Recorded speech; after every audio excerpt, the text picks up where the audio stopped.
Now next topic is dimensions of physical quantities.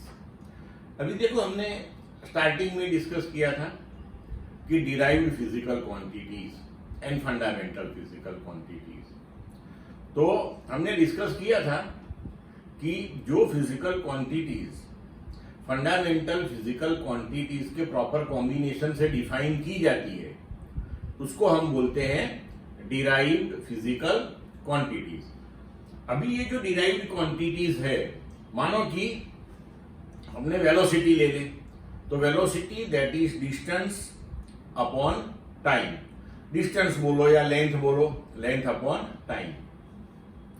तो distance वो fundamental quantity है, time fundamental quantity है, ये दोनों का हमने कॉम्बिनेशन किया। लेकिन यहां पे देखो कि अगर वेलोसिटी ले तो डिस्टेंस अपॉन टाइम आता है, लेकिन अगर एक्सेलरेशन ले तो डिस्टेंस अपॉन टाइम स्क्वायर आता है। तो यहां पे जो फंडामेंटल फिजिकल क्वांटिटीज है उसके पावर जो डिराइव्ड फिजिकल क्वांटिटी को डिफाइन करने में यूज आते हैं वो अलग अलग है। तो डायमेंशंस ऑफ फिजिकल क्वांटिटीज ये समझने से हमें पता चलता है कि जो फंडामेंटल फिजिकल क्वांटिटीज जो है, जो डिराइव्ड फिजिकल क्वांटिटीज को डिफाइन करने में अपीयर होती है, तो उसके कितने कितने पावर उसके अंदर अपीयर होते हैं, राइट। तो ये बात इससे समझ में आती है।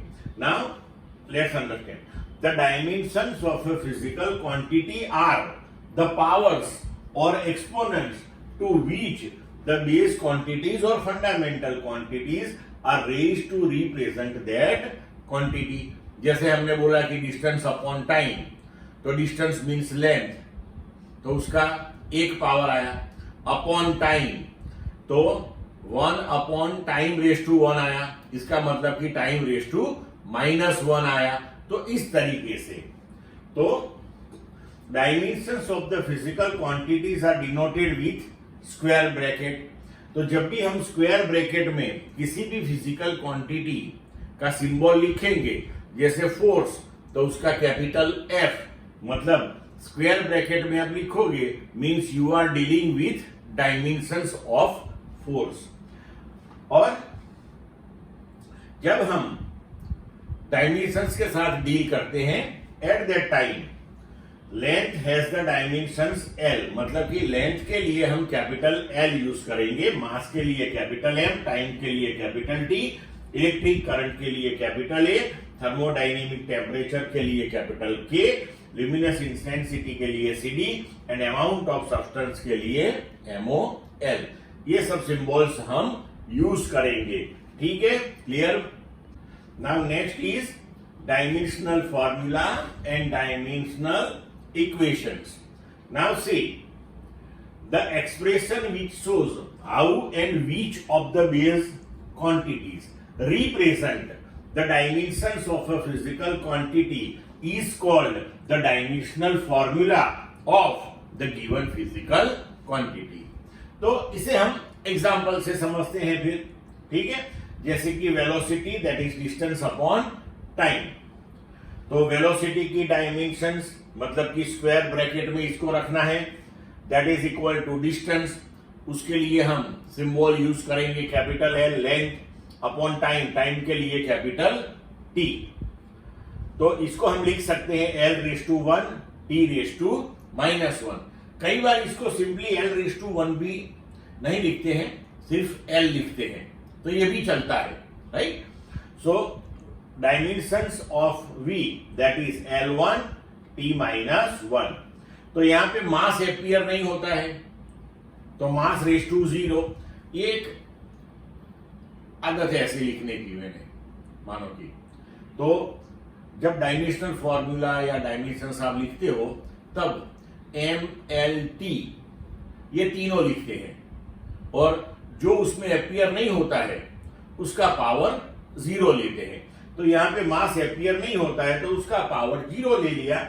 सो m0 L1 t -1। तो यहां पे देखो MLT के पावर्स जो हमने सर्कल करके दिखाए हुए हैं, तो ये जो पूरा इक्वेशन हो गया उसको बोलते हैं डायमेंशनल फॉर्मूला।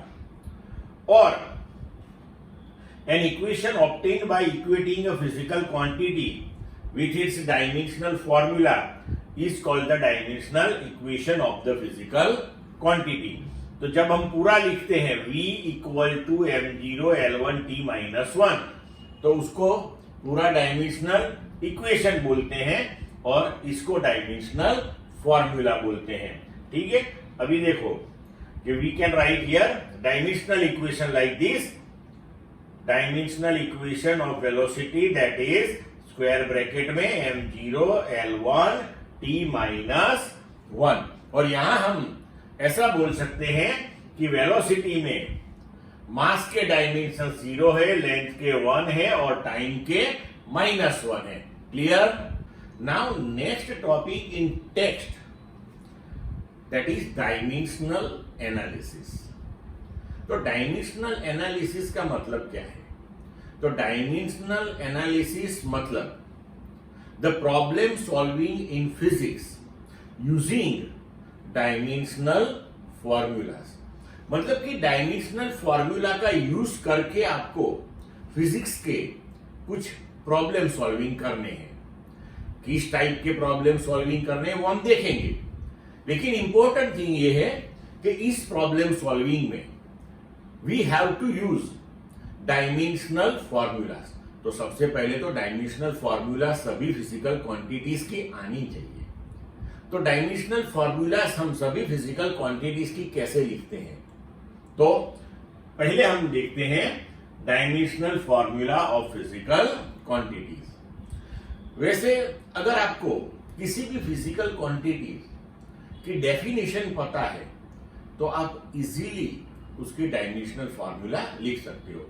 जैसे कि आपको मालूम है कि velocity that is distance upon time, तो इजीली आप उसकी डायमेंशनल फॉर्मूला लिख सकते हो। तो ऐसे एक पूरा लिस्ट है, राइट? तो देखो, मानो कि एरिया, तो लेंथ इंटू ब्रेड, तो ये लेंथ इंटू लेंथ ही हो गया, तो ये हो जाएगा L स्क्वायर। ओके, तो इसकी डायमेंशनल फॉर्मूला हम लिख सकते हैं कि m0 L2 t0। अभी यहां पे अगर आपको डेफिनेशन के साथ साथ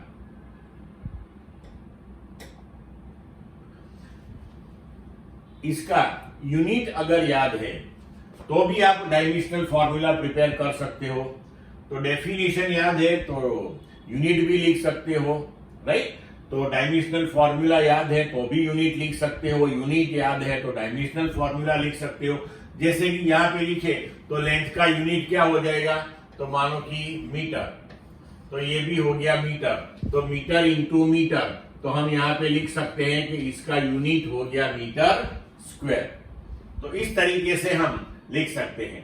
तो डायमेंशनल फॉर्मूला हो गया m0 L2 t0। तो इस तरीके से आपको ये सभी जो फिजिकल क्वांटिटीज दी हुई है उसकी डेफिनेशन याद करनी है और उसके ऊपर से उसकी डायमेंशनल फॉर्मूलाज बनानी है। जब ये सब दिमाग में होगा तब भी डायमेंशनल एनालिसिस समझ में आएगा, तब तक नहीं आने वाला। हम रैंडमली कुछ फिजिकल क्वांटिटीज डिस्कस करते हैं, राइट? देखो, अभी मानो कि हम लेते हैं कि वेलोसिटी और स्पीड, तो डिस्प्लेसमेंट अपॉन टाइम, तो displacement means length upon time capital T, तो m0 L1 t-1 और m0 L t-1। अभी डिस्प्लेसमेंट का यूनिट हो जाएगा मीटर, तो मीटर अपॉन टाइम का सेकंड, तो हम लिख सकते हैं यहां पे मीटर सेकंड रेज़ टू -1। ठीक है? अभी मानो कि force, so that is mass into acceleration, तो हमने एक्सेलरेशन का ऑलरेडी बनाया हुआ है यहां पे कि m0 L1 t-2। मास, तो मास का m, एक्सेलरेशन का L t-2, तो ये रिजल्टेंटली बन गया m L t-2। अभी यहां पे हम यूनिट लिखे तो मास का हो गया kilogram, length metre, time second raise to minus 2, right. तो फोर्स का यूनिट हो गया kilogram metre second raise to minus 2। हम इसी यूनिट को न्यूटन भी बोलते हैं, तो हम बोल सकते हैं कि this is equal to Newton on behalf of the name of scientist Newton. तो ये भी आपको याद रखना है दोस्तों कि न्यूटन का मतलब क्या है। तो न्यूटन मतलब ऐसा unit that is kilogram metre second raise to minus 2, और इसका सीजीएस यूनिट आप बनाओ तो gram centimetre second raise to minus 2, और वो जो सीजीएस यूनिट है उसको बोलते हैं अर्ग, सॉरी उसको बोलते हैं डाइन, राइट। उसके बाद वर्क एनर्जी, तो फोर्स इंटू डिस्टेंस, तो फोर्स का m1 l1 t minus 2 into distance l, तो ml2 t माइनस 2 हो गया। अभी इसका यूनिट हम लिखे तो हो जाएगा kilogram metre raise to 2 second raise to minus 2, और इसको हम बोलते हैं joule on behalf of the name of scientist joule. अगर इसका सीजीएस यूनिट बना ले हम तो gram centimetre square second raise to minus 2, और वो जो सीजीएस यूनिट बना उसको बोलते हैं अर्ग, उसको बोलते हैं अर्ग। अभी देखो पावर, तो वर्क अपॉन टाइम, तो वर्क का हमने बना लिया यहां m1 l2 है, यहां पे ये रेक्टिफाई कर लेना, m1 l2 t minus 2 upon time, तो रिजल्टेंटली ये हो गया m1 l2 t माइनस 3। तो वर्क का यूनिट है जूल, टाइम का है सेकंड रेस टू माइनस 1, तो जूल पर सेकंड हो गया। अभी ये जूल पर सेकंड को हम वॉट भी बोलते हैं, right, on behalf of the name of scientist James Watt. तो इस तरीके से हम डायमेंशनल फॉर्मूलाज प्रिपेयर करते हैं, उसके यूनिट समझते हैं, but all this things depends on this definitions. लेकिन अभी टेंशन लेने की कोई जरूरत नहीं है, आज की आज सब याद नहीं रहेगी, लेकिन जैसे जैसे ये सब फिजिकल क्वांटिटीज पढ़ाई में डिफरेंट चैप्टर्स में आती जाएगी, when you deal with all this physical quantities continuously, then definitely it will stuck in your mind. जैसे कि आप लोअर स्टैंडर्ड से पढ़ते आ रहे हो कि वॉल्यूम क्या है, डेंसिटी क्या है, वेलोसिटी क्या है, तो ऑटोमेटिकली आपके दिमाग में वो सब है, तो ये भी आ जाएगी। क्लियर बच्चों? अभी दूसरा लिस्ट देखते हैं, ये सब फिजिकल क्वांटिटीज, ठीक है। मानो कि यहाँ पे पहले ले ले मोमेंटम, तो momentum that is mass into velocity, तो मास का कैपिटल M, वेलोसिटी का LT माइनस 1, तो MLT माइनस 1, तो इसका यूनिट हो जाएगा kilogram metre second raise to minus 1। Clear? CGS बनाओ तो gram centimetre second raise to minus 1।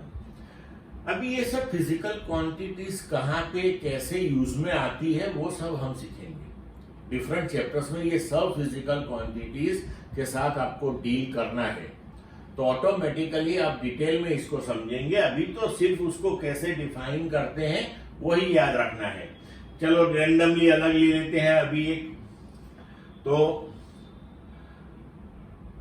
Modulus of elasticity stress upon strain, तो स्ट्रेस को हमने यहां पे डिफाइन किया है फोर्स अपॉन एरिया, उसकी डायमेंशनल फॉर्मूला प्रिपेयर की है हमने, तो स्ट्रेस अपॉन स्ट्रेन को भी डिफाइन किया है, तो उसके हिसाब से ये स्ट्रेस की डायमेंशनल फॉर्मूला स्ट्रेन की, तो ये हो गया m1l-1 t-2।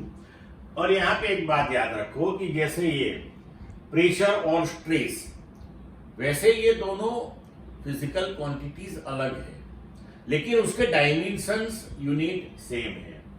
तो फोर्स अपॉन एरिया जब हम लिखते हैं तो उसका यूनिट बनेगा न्यूटन पर मीटर स्क्वायर, और ये जो यूनिट है उसको बोलते हैं पास्कल, उसको बोलते हैं पास्कल। तो ये भी आपको याद रखना है। तो मतलब अब जब हम मॉड्यूलस ऑफ इलास्टिसिटी लिखेंगे तो स्ट्रेन का तो कोई डायमेंशन है नहीं, उसकी कोई यूनिट है नहीं, तो जो भी यूनिट और dimensions of modulus of elasticity के होंगे वो स्ट्रेस के ही होंगे। मतलब इसका भी यूनिट होगा वही पास्कल, और वी कैन राइट न्यूटन पर मीटर स्क्वायर। तो दोस्तों यहां पे आपको ये जो पूरा लिस्ट में बताऊंगा आपको, उसमें से आपको ऐसी फिजिकल क्वांटिटीज का भी एक अलग सेट अपनी नोट में बना के रखना है कि जिसके डायमेंशंस और यूनिट्स सेम आते हो। क्योंकि कई बार आपको एमसीक्यू में ये पूछा जाता है कि find out the pair of physical quantities with same dimensions, और नीचे आपको 4 ऑप्शन में 4 पेयर दी जाएंगी जिसमें 2 2 2 2 फिजिकल क्वांटिटीज दी होगी। तो आपको उसमें से वो पेयर सिलेक्ट करनी है कि जिसके डायमेंशंस सेम होते हैं। अभी मानो कि प्रेशर एनर्जी ले लो, रेंडमली हम डिस्कस करते हैं, आप लोग ये पूरा डिस्कस करके बाय हार्ट करोगे घर पे, राइट।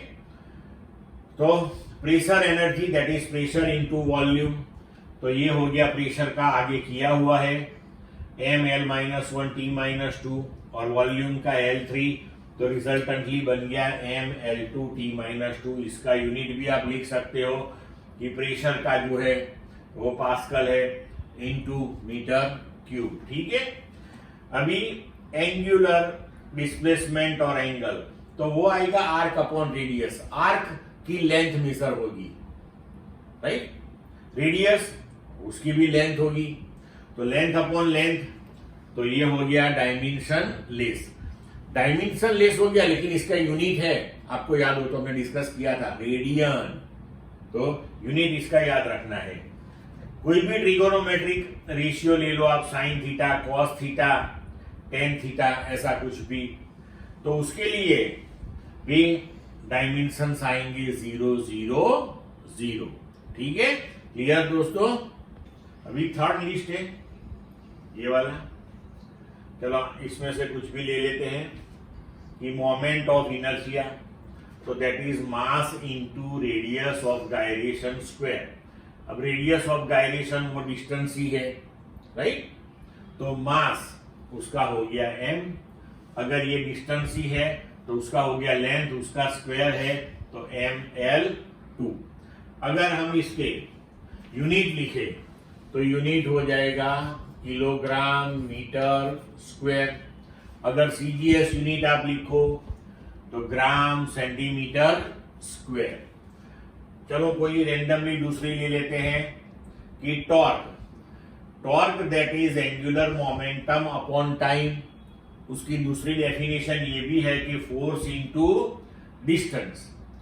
तो फोर्स इनटू डिस्टेंस अगर ऐसे हम ले लेंगे तो उसका हो जाएगा mlt-2 इंटू l, तो ml2t-2। अगर एंगुलर मोमेंटम, तो वो हमने आगे लिया हुआ है एंगुलर मोमेंटम यहाँ पे, उसके हिसाब से लिखो m1l2t-1 अपॉन t, तो वो भी हो जाएगा m1l2t-2। अब यहाँ पे देखो कि टॉर्क जो है उसका यूनिट हो जाएगा न्यूटन इंटू मीटर। तो अगेन वो हो गया वर्क का और एनर्जी का सेम आया था, तो इसका भी वही आया। इसकी भी डायमेंशनल फॉर्मूला जो वर्क की थी वही आई, राइट। एनर्जी, किसी भी टाइप की एनर्जी आप ले लो, काइनेटिक एनर्जी, पोटेंशियल एनर्जी, कोई भी energy, electrical energy, magnetic energy, energy means energy, तो सबकी डायमेंशनल फॉर्मूला सेम आती है, राइट। अभी देखो कि इंटेंसिटी ऑफ वेव, तो इंटेंसिटी ऑफ वेव यहां पे ये रेक्टिफाई कर लेना बच्चों, यहां पे एनर्जी है,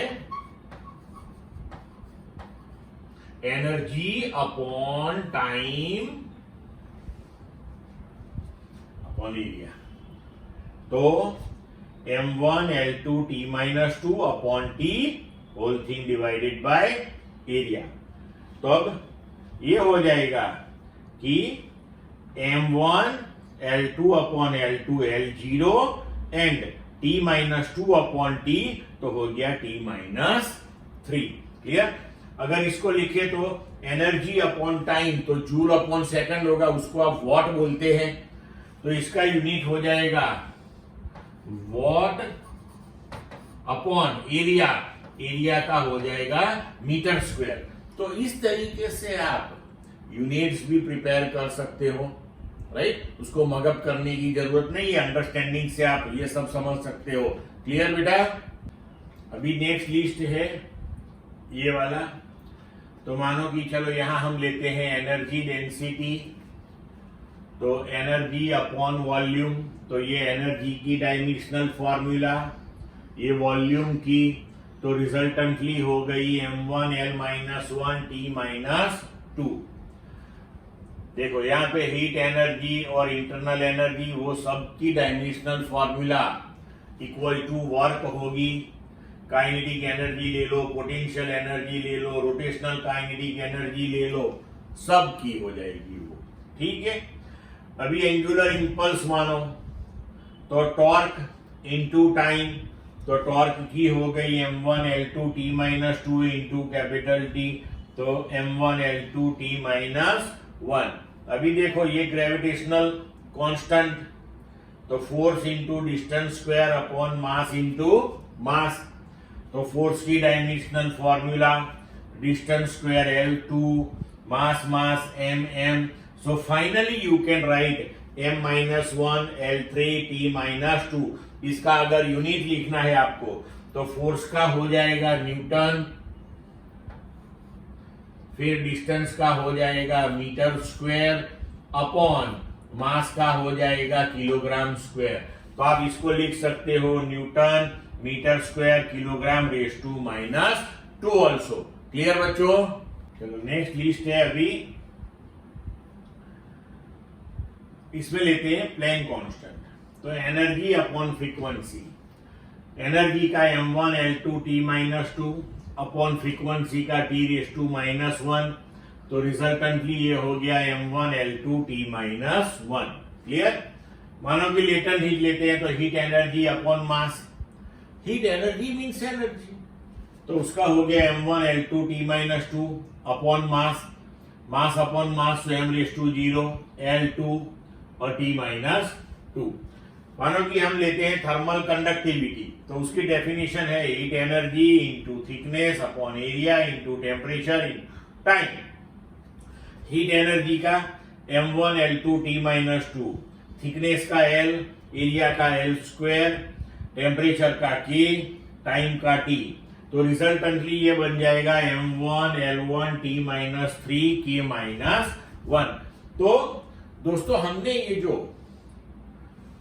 पूरा सेट डिस्कस किया फिजिकल क्वांटिटीज का, उसके डेफिनेशंस, उसके डायमेंशनल फॉर्मूलाज, तो ये जो फिजिकल क्वांटिटीज है जो यहां तक हमने डिस्कस की, वो सब फिजिकल क्वांटिटीज आप स्टैंडर्ड 11th में पढ़ेंगे। अभी मैंने 12th का लिस्ट नहीं लिया है यहाँ पे। जब हम 12th स्टैंडर्ड पढ़ेंगे तब जैसे जैसे वेरी फर्स्ट चैप्टर से स्टार्ट करके जो जो नई फिजिकल क्वांटिटीज हम डिस्कस करते जाएंगे, so for each and every physical quantity we will discuss its dimensional formula and unit. तो वो धीरे धीरे ये जो लिस्ट है आपका वो लंबा होता जाएगा, और आपको ये 11th की और 12th की जितनी फिजिकल क्वांटिटीज के साथ आप डील करोगे, जो पढ़ोगे, वो सब की सब आपको याद रखनी है, उसकी डायमेंशनल फॉर्मूला प्रिपेयर करना सीखना है, क्योंकि एनुअल एग्जाम जो होगी आपकी उसमें भी कई बार डायमेंशनल फॉर्मूलाज के रिलेटेड क्वेश्चन आते हैं, डायमेंशनल एनालिसिस के रिलेटेड आते हैं, और जो एंट्रेंस एग्जाम्स आपकी होती है उसके लिए ये वेरी इंपॉर्टेंट थिंग है और इसके बाद जो हम डिस्कस करेंगे डायमेंशनल एनालिसिस, वो तो इसके सिवा हो ही नहीं सकता है। क्लियर बच्चों? अब 11 स्टैंडर्ड के लिए ये लास्ट 5 मानो कि हम लेते हैं कि सेंट्रीपिटल एक्सेलरेशन, राइट? तो centripetal acceleration that is velocity square upon radius, तो L T⁻⁻1 उसका स्क्वायर अपॉन रेडियस। तो आफ्टर ऑल हम लिखते हैं सेंट्रीपिटल एक्सेलरेशन, ये उसके डेफिनेशन है, but after all it is acceleration, तो उसकी डायमेंशनल फॉर्मूला तो वही आएगी m0 L1 T-2। इसी तरीके से अगर आप ग्रेविटेशनल एक्सेलरेशन ले लो तो वो भी सेम ही आएगी, क्योंकि after all acceleration is acceleration. अभी देखो स्टीफन कांस्टेंट, तो energy upon area upon time upon temperature raise to 4, तो ये energy upon area time temperature raise to 4, तो k रेज़ टू 4, तो इसको सॉल्व करेंगे तो आंसर आएगा m1 L0 T-3 K-4। Universal gas constant pressure into volume upon mole into temperature, तो pressure का m1 L-1 T-2 into L3 upon mole into K, temperature का K, तो ये हो गया m L-1 L3, सो L2 T-2, तो ये हो गया T-2 अपॉन K, तो हो गया K-1 अपॉन मोल, तो मोल रेज़ टू -1। क्लियर बच्चों? तो ये 11th का पूरा सेट यहाँ पे कंप्लीट हुआ। 12th का 12th में डिस्कस करेंगे बच्चों।